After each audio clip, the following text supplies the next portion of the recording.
Hey, everybody, welcome to the Greatest Mixtape Podcast. My name is Eric. And my name is Mac. And if you're new to the podcast, first of all, thank you so much for joining us. Pleasure to have you on board. What we do here is we talk about music. Keep it short and sweet. That's what we do. Mac and I have been friends for a very, very long time, since we were kids, and we've always had a shared love of music, and that's what kind of inspired this podcast. Yeah, and as you know, we like to say, if music is life, then life is a mixtape. We talk about all kinds of music. We love all kinds of music, and hey, it's what we love to do. Absolutely. And if you're a fan of the show or listening for the first time, or you're a loyal listener, hey, rate us, review us, follow, subscribe, just anything you can do to help us out with those algorithms. We appreciate it. It really does make a huge difference, too. If you like what you hear, give us a rating. Would really appreciate it. Would really help us out. Absolutely. So today we are going to talk about a topic that is very near and dear to both Max and my own heart. The topic is vinyl records. Yes. When we were kids, many hours were spent in my bedroom listening to old AC/DC records and Kiss records and Van Halen records, and just fond memories. And the resurgence of vinyl in the last, what would you say, 10 years or so, it really kind of came back around. Yeah, I'd say 10. It's been a lot of fun, not only buying or rebuying or blowing the dust off of some of those old records that we grew up listening to, but also tracking down stuff we haven't heard for years, and listening to it, holding it, reading the liner notes, looking at the pictures. It's just such a cool way to experience music versus just popping on streaming services, which is all fine and good, but there's just something cool about having, that vinyl in your hands. When you think it's almost like you're reading a book, when you get the record, and like you said, there's a liner notes, there's everything, and you just get this fuller picture of, the music and how it was created. Yeah. And the lyric sheets, it's just such a cool experience. And it really it encourages you, because you physically have to get up and walk over to the record player to skip a song or anything, flip it over to side two. So it really encourages you to experience an album in its entirety, which is kind of a lost art in itself. Back in the days when we were growing up, artists made records and they were very thought out. They were very methodical. The order of the tracks, how they flowed together, whether it told a story, was it a concept record? Mm-hmm. And, now we live in a day and age where it's a song. Some artists don't even put out albums anymore. They strictly drop singles. Right. So again, the vinyl thing, it's an old new way of experiencing music. Yeah. We're just ecstatic that it's coming back. Yeah. And not only people from our generation are digging it, but younger people are getting into it. Newer artists are putting out songs and albums on vinyl, which is just great to see. Yeah, we were just talking before we hit record about Taylor Swift. Her new record is coming out, and it's going to sell over 1 million copies of vinyl. Think about that. This is an artist whose the majority of her fan base wasn't even alive when vinyl was a thing. And now she's putting out a record that's going to sell with pre-sale numbers. They already know it's going to sell over 1 million hard physical copies of vinyl. That's insane. I don't care if you're a Taylor Swift fan or not. Like, for music and artists, that is huge, what she's doing for the industry by putting out vinyl. Absolutely. But hey, today, for the very first time, we're going to have a guest. We're going to bring in a friend of ours. His name is Paul. We've known him for over 30 years. Great friend of ours, huge music fan. So many musical memories with Paul.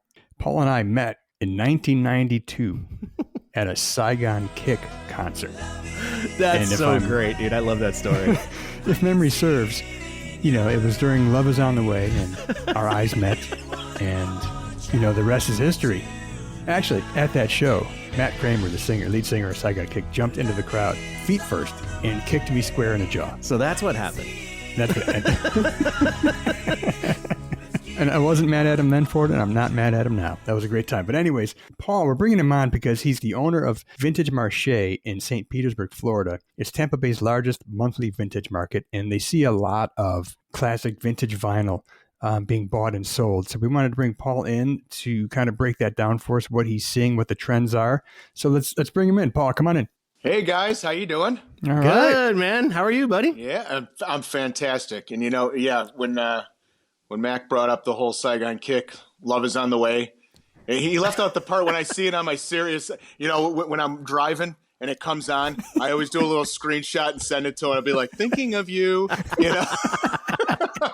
That's when the love affair began. Oh, and that's where it all started over 30 years ago, which is crazy. He's not bullshitting, Eric. He texts every time he hears that song. He texts me a screenshot of it. That's not made up. That's fantastic. I hope you at least pull over before you do that. You know what? He said I'm down in Florida. Yeah, it's like the Wild West down there. Yeah, I've driven in Florida. It's terrifying.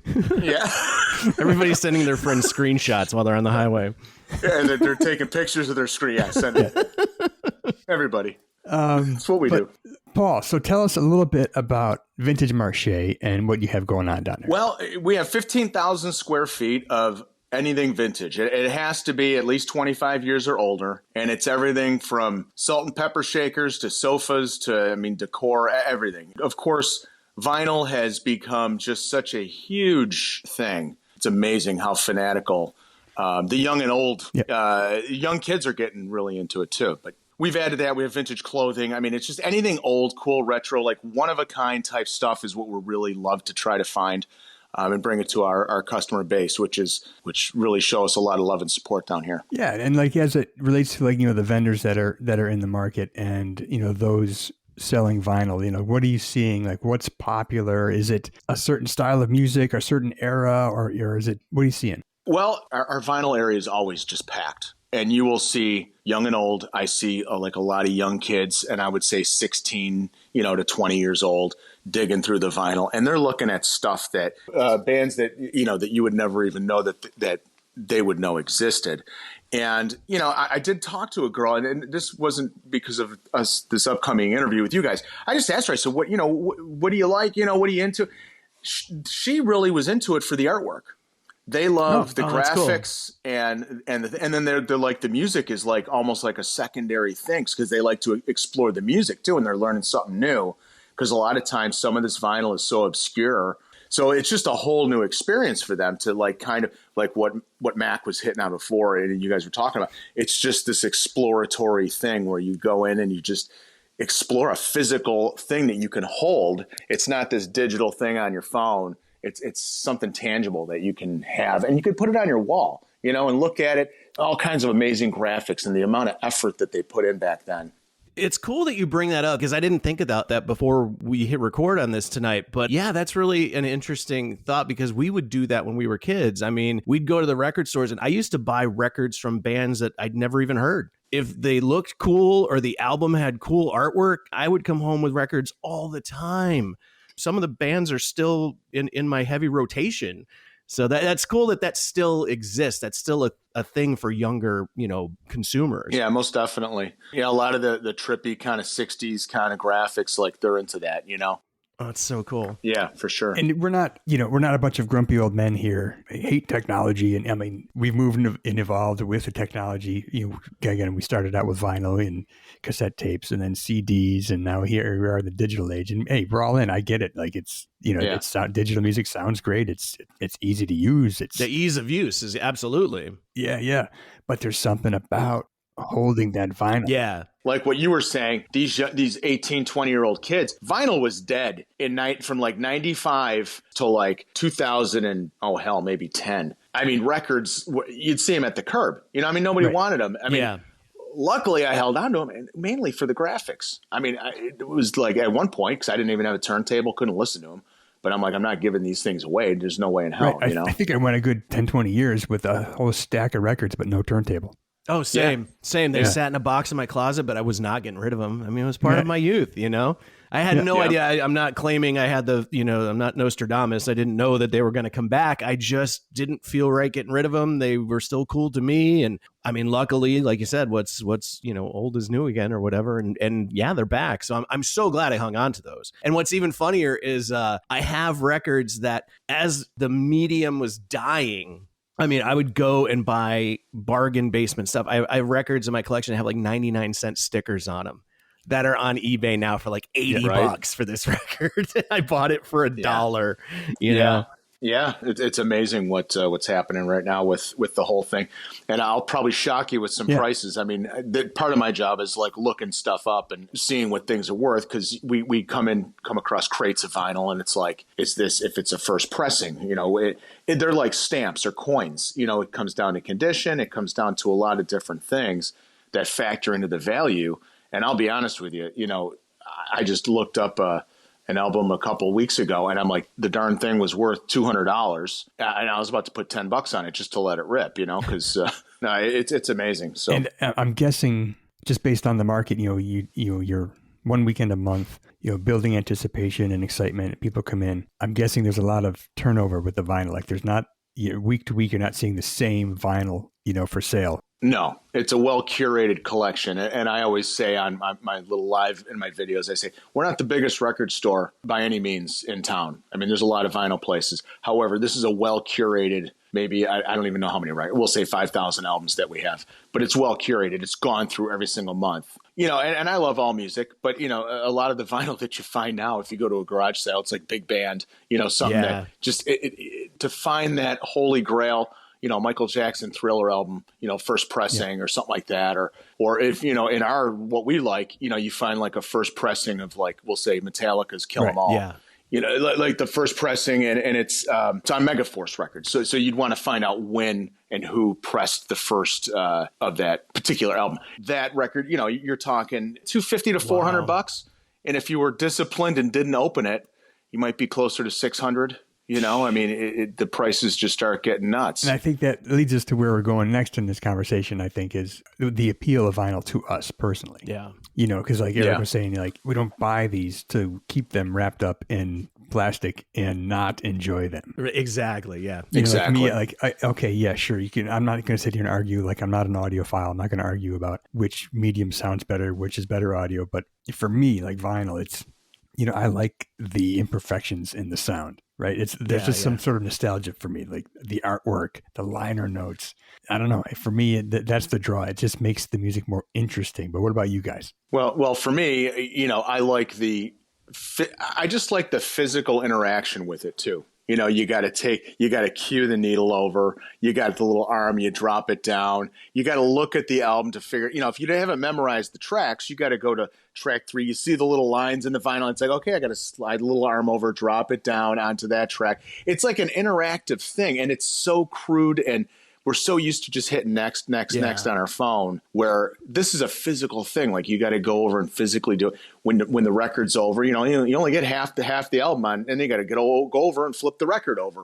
It's a great way to spend a day when you're like around the house and you just, because it's not very compact. Yeah. I mean, you can't pack it up, can't take it for a walk with you up the street, but you can most certainly entertain, or if you're cleaning the house or just hanging out, it's great to just have that interaction and go through all your records and look at them while you're listening to them, Yeah, I'd say for me, it's a little bit of both. I mean, I definitely love, like you guys were saying, just, having that physical copy in your hand and looking at the art and reading the liner notes and the physical interaction, like Paul was saying, of putting the needle on the record. There's just something cool about that. And again, probably because that was my first exposure to music. So it just brings back a lot of good memories for me. But also, I will say I get a little bit nerdy. I'm not super techie.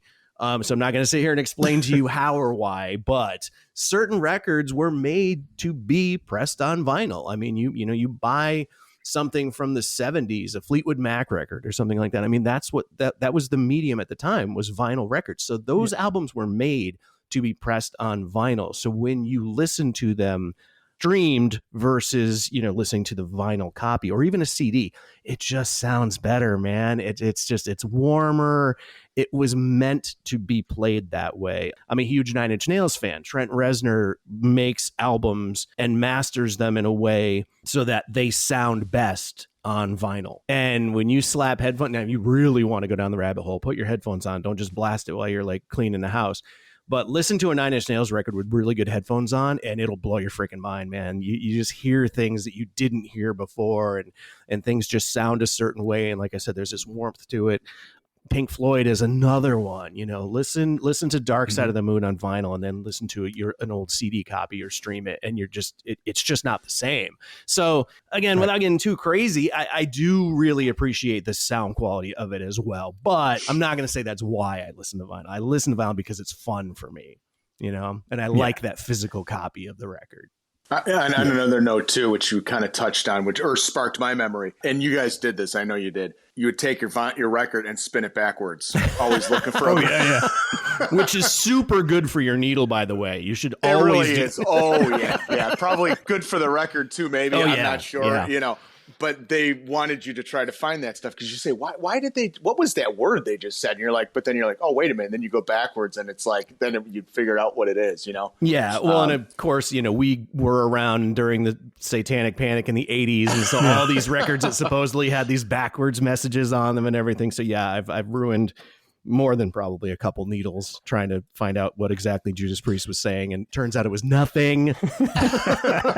Another interesting thing is if you look on the inside of the record, they would when they would make the master, they would put little sayings on the inside. So if you go out and find new records and stuff, they will have it'll say something on the inside. It'll be written in script around, and they would have all kinds of funny sayings and different things. That was always a neat thing too. When you get a new record, I would always check on that to see if they said anything. Yeah. Yeah. I remember some of the old Kiss records would have stuff like that on them, and that's cool. I got in a world of trouble when I was a kid. It was right like when like the early days of hip hop. I think I saw like a Run DMC video where Jam Master Jay was scratching, and like I did that at home. Of course you did. It was like a real record that was playing. And I remember my dad coming in screaming at me, like, "What are you doing?" Oh my God, I got in so much trouble. That was the end of your rap career, right? That was I was done being a DJ at that point. There was no more scratching. Look, Grandmaster Flash, knock it off.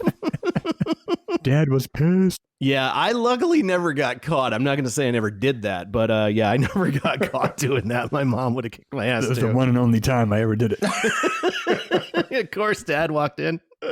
Oh, that's great, man. All right, guys. We're going to, each one of us, we're going to share one album that had a huge impact on us when we were younger. Just talk about what it was about the album, whether it was the music, the artwork, what you name it. But let's all we're going to go into this. We're all going to share one. Right.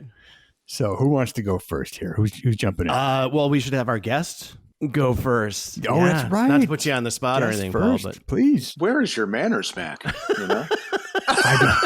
Clearly, they're gone. Well, I had two stories, and I went with this one because it's literally my first full-length album that I ever got, okay? So I will try to make the story short, but it does have its funny moments. So anyways, it's 1981. I'm at Kmart with my mom, and I think I scraped up enough money to get a record. And I was there. I remember this moment. This is a long time ago, So I'm there, and I'm looking at the records, and I'm like, okay, I'm entertaining Journey Escape. Okay. Great record. Yeah. Okay. Yep. And then I see this off in a distance, actually it's probably right next to it. But anyways, I see this gold album with a cannon on the front of it. And I see nice. AC/DC, and I'm like, what is that? So I'm like cannon or this little egg-shaped thing shooting through outer space. I'm like, I'm going with the cannon. So I got For Those About to Rock. And, I brought it home, and I'll be honest with you, I haven't opened that album or looked at it or played it in a long time. I'm talking 30 years maybe. But I can remember opening it up, Brian Johnson wearing the Harley Davidson shirt with his hands up, and I'm just like, I'll never forget that. I opened it up, and I was like, oh my God, this is just mind-blowing. And then you put that thing on, and it was mind-blowing. And then here's the funny little extra thing. So I became a huge AC/DC fan. And my mom was like, they were going on vacation. They'd always get me a little souvenir or something. So my mom was like, well, what do you want us to get you? I'm like, I want another AC/DC album. And she's like, well, we'll try to find you one. Which one do you want? I'm like, well, it's called If You Want Blood, You Got It. Okay. So my mom comes back, right? They come back from their vacation, and and I'm like, oh, I got it. I got a record. So I'm all excited, right? I open it up. It's Hall & Oates, Private Eyes.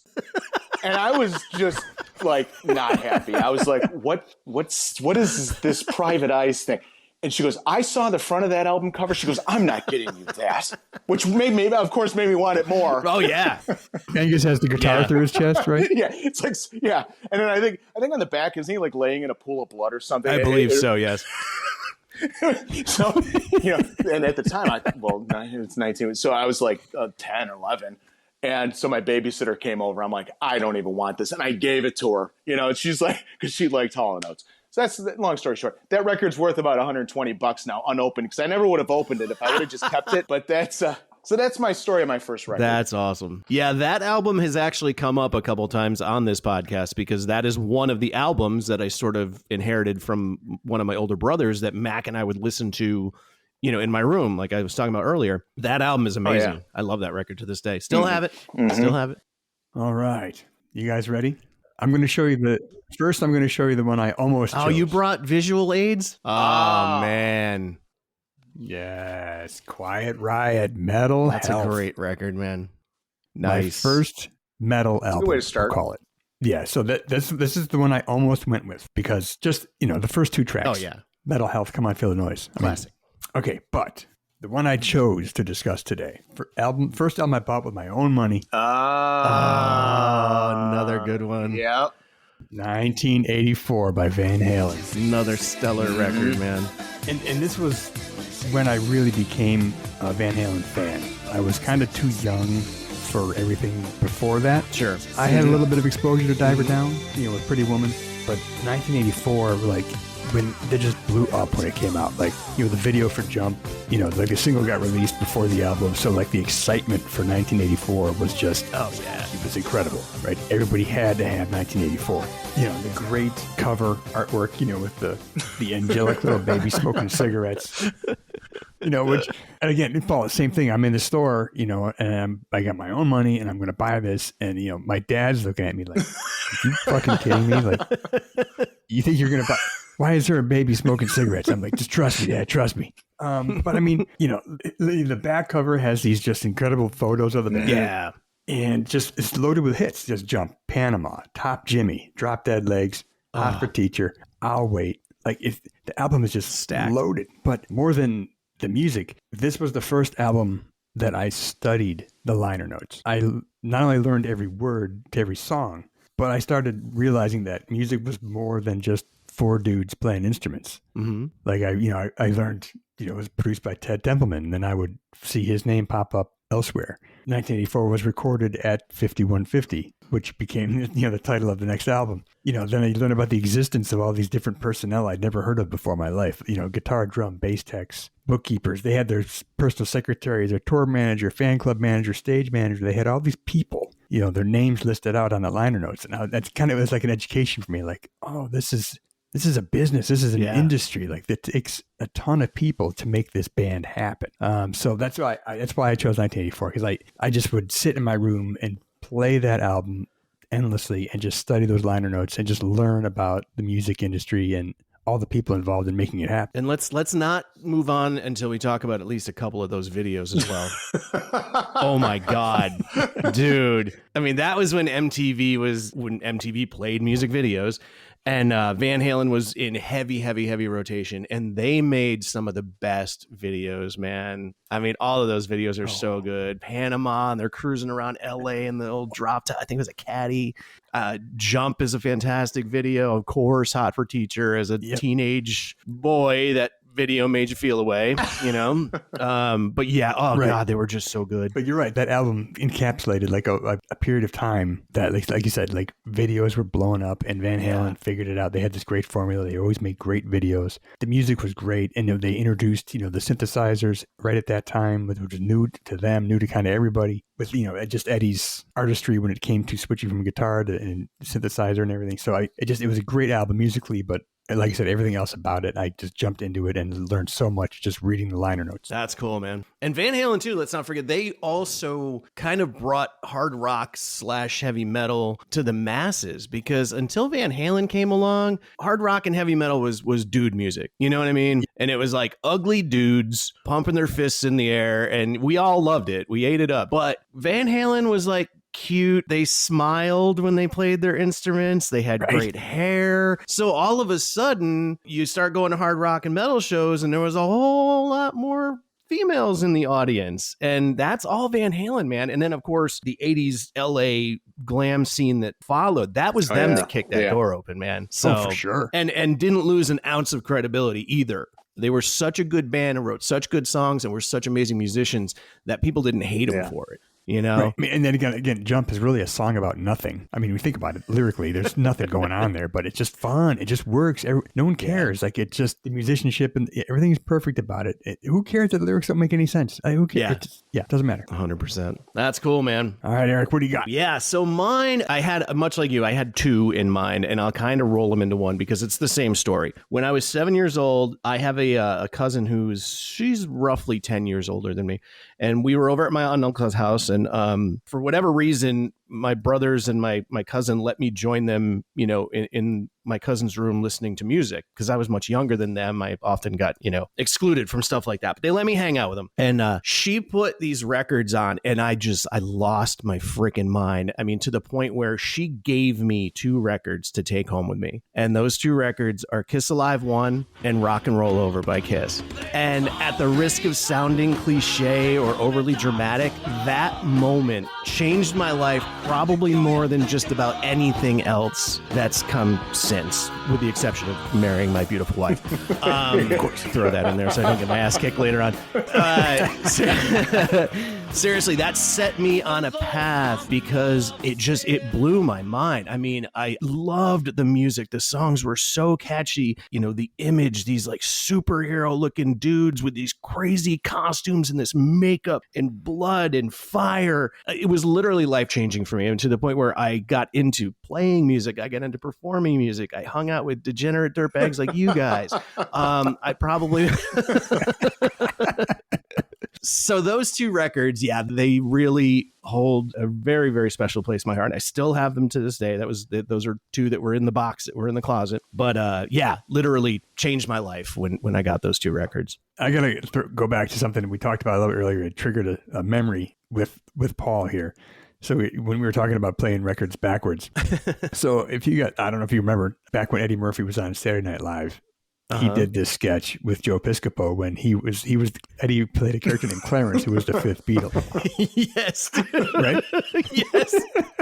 Oh my God! It was they were the Clarences before they were the Beatles. Yeah, they were the Clarences. Yeah. And so he played the song. I think it was like "Love Me Do" or something. He played backwards, and you hear John and Paul talking to each other, and you hear John go, "Aye, Paul, let's get Clarence out of the band and steal his good ideas." So that's how I always addressed Paul. Like anytime, like, "Aye, Paul." That goes back, I don't even know how many years. Oh, dude, from like, I think, if it wasn't the night we met at that Saigon Kick show, it was like soon thereafter. My sister used to do it too. Yeah. "Aye, Paul." That's awesome. Oh my God. All right, Paul, it's time for the Ride the Lightning round. Okay, I tried to study, but I didn't even know how to go about preparing for this. No, there's no way to prepare for this. I'm going to hit you with 10 this or that choices, and you just got to make a choice and move on. If you can't stop and think about it and debate it, we can always go back when we're done. But while I'm throwing these at you, we just got to roll, okay? Just got to swat them down. Boom, boom, boom. All right. And Paul, this is going to suck because this is the second time Mac has done this. I was the first victim, so I'm going to enjoy this immensely watching you squirm because, yeah, he's going to mess you up, dude. All right, we'll sit back and watch the show. Okay, are you ready? Yes, I am ready. Okay, here we go. Ready? Motorhead or the Ramones? Motorhead. Green Day or Green Jelly? Oh, Green Jelly. Ooh. Judgment Night soundtrack or the Crow soundtrack? Judgment Night. Ice Cube or Eazy-E? Ice Cube. Wow. Hall or Oates?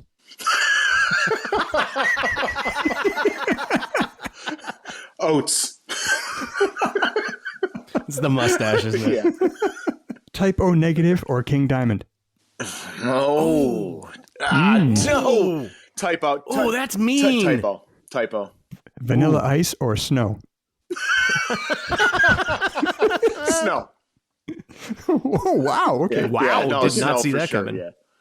Brian Johnson or Bon Scott? Bon Scott. The Doors or Led Zeppelin? Doors. Lemmy or God?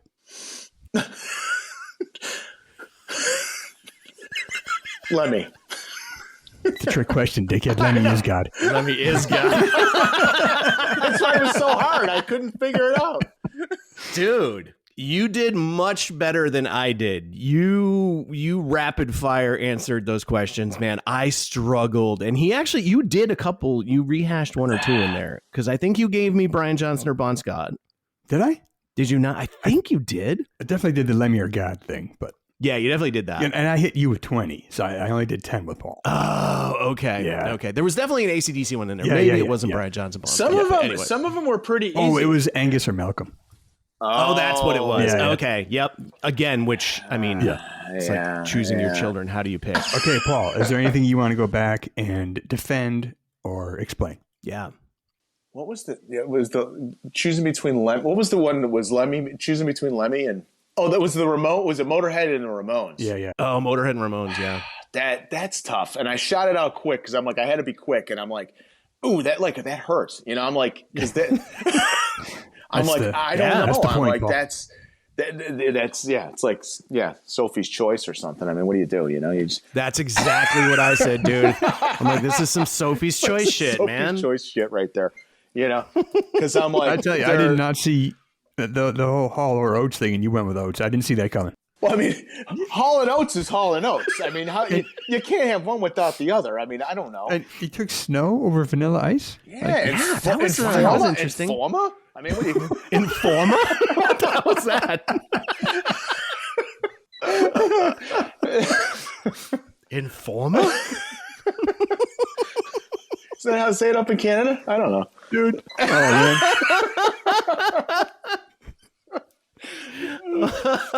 Oh, that was great. Oh, my God. I'm going to be laughing about that all night, dude. Informa? I will only say it like that from now on. We might have created a new ism. You know, one of those things that Yes. just last. Informa? It's right up there with Apple. Apple. Informa. And I knew you were going to take the Doors over Zeppelin because you're a Doors man. Yeah, Yeah. for sure. And then the King Diamond one was tough. Typo's number one. Oh, dude, Typo, I would have struggled with that one too. I would have struggled with that one too. Typo's like my favorite. You know, I mean, I think push comes to shove, I would have went with you on Typo too, but that wouldn't have been an easy choice for me. Yeah, but either. that was a hard one. If it was King Diamond, Merciful Fate. Oh, King all day. You know, because Merciful Fate too is. That was my initial choice that I had down. But I thought, well, that's going to be a little too easy for him, so I'm going to make it harder with Typo. Yeah, that was good. That was Yeah. good. So that's our good friend Paul from Vintage Marche. Yeah, nice job, man. Go to vintagemarche727.com or check him out on Instagram at vintagemarche727. Yeah, thanks for having me, guys. This was a real treat. I love talking about this stuff, and of course, you two guys, we just have such a history, and seeing your faces here and talking, it's been a blast. Nice, dude. Well, we'll do it again for sure, man. That was a great time. Yes. Yeah, dude. Thanks for coming on and being our first guest, man. We appreciate it. Yeah, had some good laughs, man. That was great. For sure. Yeah, it was fun. Thank you. All right, let's do some shout outs here. Yeah. We got I want to thank some loyal listeners that I see coming back quite a bit, starting with our friends in Brussels, Belgium. Nice. Now, we know it's not just one person. It's not just Jean-Claude Van Damme. It might be like his extended family at this point. It might be, right, friends and family. Yeah, Either yeah. way, Brussels, thank you. We love you. Now, I am going to butcher the pronunciation of this, so I want to apologize in advance. It wouldn't be the greatest mixtape podcast if we didn't screw something up. So Yes, and here it is. Okay, there's a region in France that have been coming back and checking out more and more episodes. And if I pronounce it like an American, it's going to be Charenton-le-Pont. But I'm guessing it's Charenton-le-Pont. that sounded good. I don't know, but that's what I'm going to go with. Then back here in the States, loyal listeners, Charlotte, Boardman, Ashburn, Virginia, San Jose, Houston, San Francisco, Oklahoma City. Thank you for coming back again and again. We appreciate you. Hell yeah. New listeners, Portugal, Amsterdam, Cape Town, South Africa, Kitchener, Ontario. And then back here in the States, Cleveland, St. Louis, Corpus Christi, Seattle, Akron, Ohio, Bozeman, Montana. Thanks for checking us out. Lots of new friends. Yes, we love Oh it. yeah. Great to see the audience growing, people coming back for more. So that's awesome. And then check us out on our YouTube channel and on Instagram. We're at The Greatest Mixtape Podcast. Email us at thegreatestmixtapepodcast@gmail.com. Please give us some show ideas. Give us some feedback. We'd love to hear it. Send us some love. Yes. All right. Well, on that note, that's going to wrap it up for us. Once again, it's the Greatest Mixtape Podcast. I'm Eric. And I'm Mac. And we're out of here. Thanks again for being here. Woo!